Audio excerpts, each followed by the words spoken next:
magic Waku moment using layouts. Let's go. This video is a continuation of the last one, so if you didn't check that one out, it's gonna be somewhere on the screen. It's gonna be a thumbnail. We're basically going to refactor the code to use a layout. The documentation describes them as something you can place on with an underscore layout. We're gonna register that ourselves in our server entry. You can see that I've added a couple of things. I created a layout. So the create pages from Waku allows you to also use the create layout helper.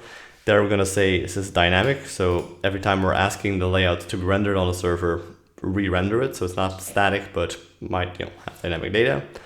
We are going to define a path, so every path that this matches, we're gonna use our layout. The key thing about a layout is that it does need to accept the child prop, so you're using a layout and then another page is gonna match more or less the same path, and then its children will be placed inside the layout. That's how that works. So we have our overview page, which is exactly the same as last time. And we're now having the same overview page with a detail and an ID. So the ID is going to be a route prop to this overview with detail page. And that's basically going to wire up. So we go to our layout, so overview layout.res. You'll see that this is another server component.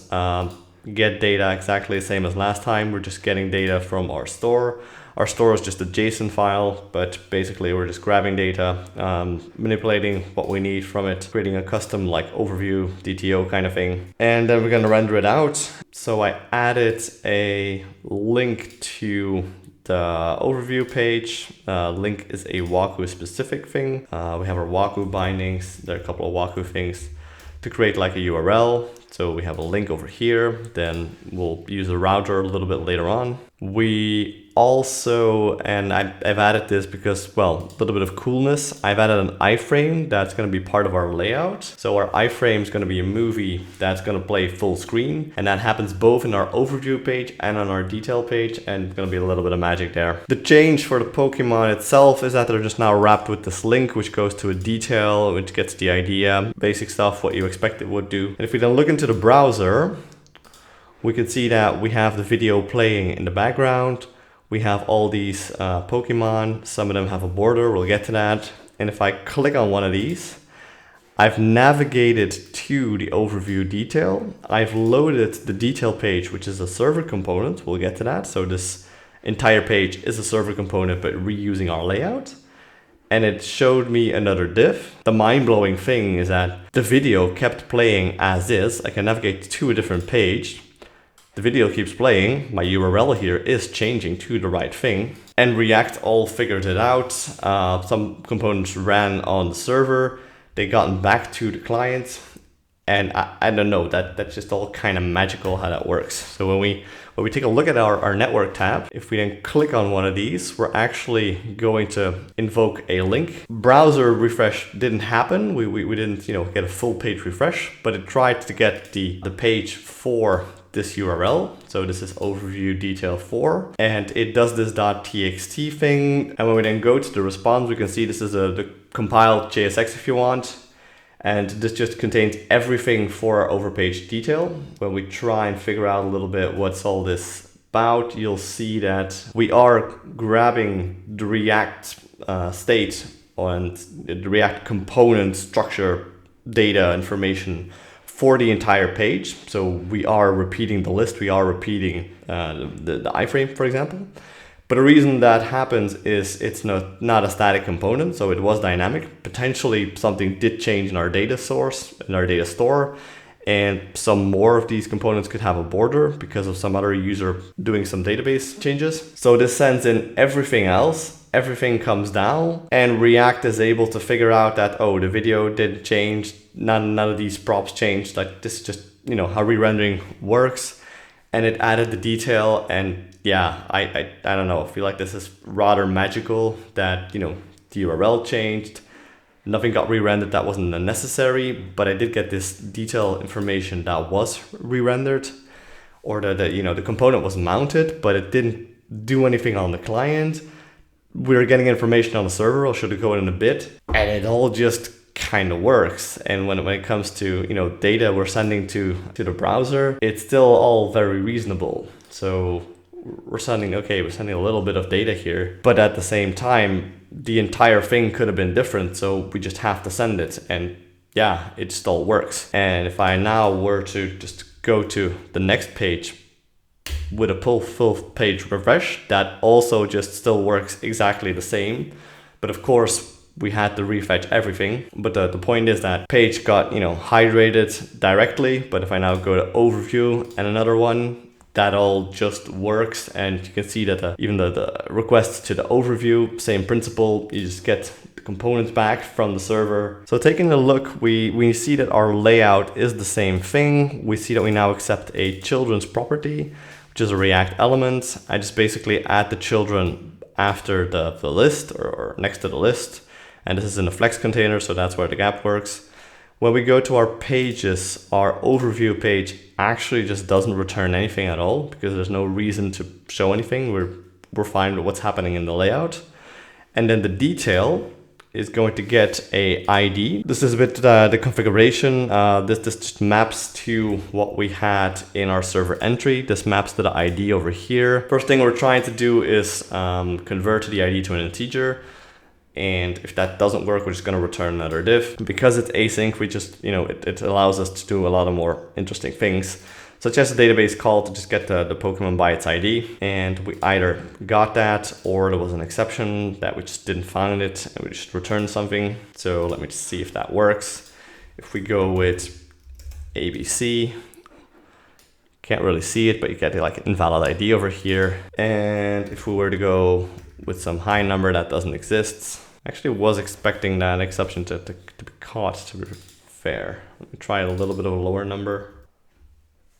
Okay, I probably have like a bit of a problem on my database binding. So when we do a get by region, I'm probably finding one async, and if this doesn't return anything, it probably returns undefined. So my binding is a little off there. I'm lying, like, sorry, shouldn't have done this. I'm lying, like, this just should return an option of Pokemon and not necessarily the thing. Because when you look at the browser, it just null is not an object. And the way we want to do that is do something like this, where we just want to change our bindings to wrap that in null as well. And when we then go back to our overview page, this is now just marked as null. So what we can do here is say that it either is a value, Pokemon not found, exception really. But let's try that again really. And okay, we see that we now have Pokemon not found. Let me actually class name text red or something. Yeah, there we go. See how instant that was. Beautiful. I tried to go to the more interesting thing is that we're doing this database call. So we're lucky this happens on the server. There's no way this information is coming from a JSON file from this thing. So there's no way to just read this from the clients unless we fetched it and, you know, managed the queries. But imagine this is an actual database, Postgres or something, and then, yeah, we just can't do that on the client, but it's just so easy to do on a server. We are going to do an actual API call to the Pokemon API. So the fact that we're doing it on a server, again, cross-origin doesn't exist here, so we can just, everything goes. We're gonna get the encounters. So that's locations in the game where you can find a certain Pokemon.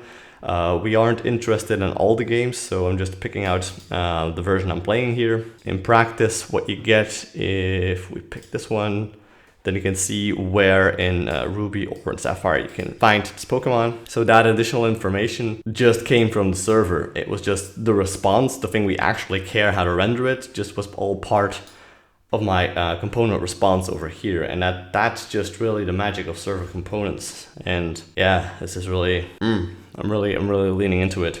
Another crazy thing is this thing is a mark as caught. This is a function, so it takes unit returns promise, where we're just adding a use directive, as in run on the server, but we can pass that as a prop to a client component. Because if we want to click this button, the button click is going to be happening in the browser. So in our little detail component over here, go to detail. The first thing we need to do is say, oh, use client, because we want this to be interactive. And then the props of this thing are having this mark as caught, which is just units to promise. And the beautiful thing is that this is going to be client side, but just having that server prop will invoke this thing on the server. And then here we just do a promise sleep. We're going to catch by region ID. It's just going to do an update in the database. We are going to get an Pokemon over here, use its ID to do like perform an update statement and put in the current date as a caught. So we're going to indicate if a Pokemon is caught based on that date, if it's present or not. And then later on, we could use a Boolean, but then later on we have like a tracking of when each Pokemon was caught. The beautiful thing by this catch by region is that we get the full Pokemon over here because we had it on the server. On the server, we did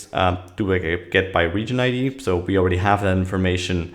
We can use that in the closure here. There's no need to pass an ID from the client to the server back again, load that same data. No, we can already do that here, and then the client just needs to, invoke it, and that's it. So looking at the props of this detail, what we can see, we get some information to just visually render. We capture all the encounters, and we're gonna show the mark as caught. When I created a little hook for dealing with the mark as caught, because we are doing an API call, even though we're not being explicit about doing the call ourselves, we still have some sort of states to deal with. Either we didn't call it, or we should show a spinner that we're currently calling it. It all worked fine, or we got an exception actually. And this is what this use mutation hook is about. We're going to use transition from React. And then the moment we are going to start our transition, we're going to call our mutation. We're going to use the ID and the onSuccess to invalidate the callback. So if we navigate to a different page, we actually want to reset our state. We do need to just revert the mutation back to idle when that happens, if the ID were to change. And yeah, if the whole thing is pending, we're just going to show ignore for the mutation, like don't be able to call this mutation twice in a row when it's still pending. Otherwise, we're just returning the state and the mutation itself. So the component comes in. We're doing a little lock just to see that we're on the client. Isn't really necessary, but you get the idea. We're invoking the Waku use router hook. The router is an object, so if we go to the Waku bindings, you'll see that we can call push on a router. With the use router, we get the router. So in Rescript, you would typically just model this as T, like T is the type for the router, and then all the rest inside this module resolves around the router. So this is just a binding. We're able to pass in an onSuccess function when our mutation was successful. So we're just going to push the URL to go back to the overview page. And then the overview page is actually going to get the new information with our update, because our Pokemon will have been caught. There's a database update, so we need to render the layout correctly again. And we're checking this caught property, if it's present or not. We're going to show a different border. This has ID 13, so this would normally work. And then you can see the video kept playing, that all just kept working. The detail was gone, the URL changed, and the data was refreshed.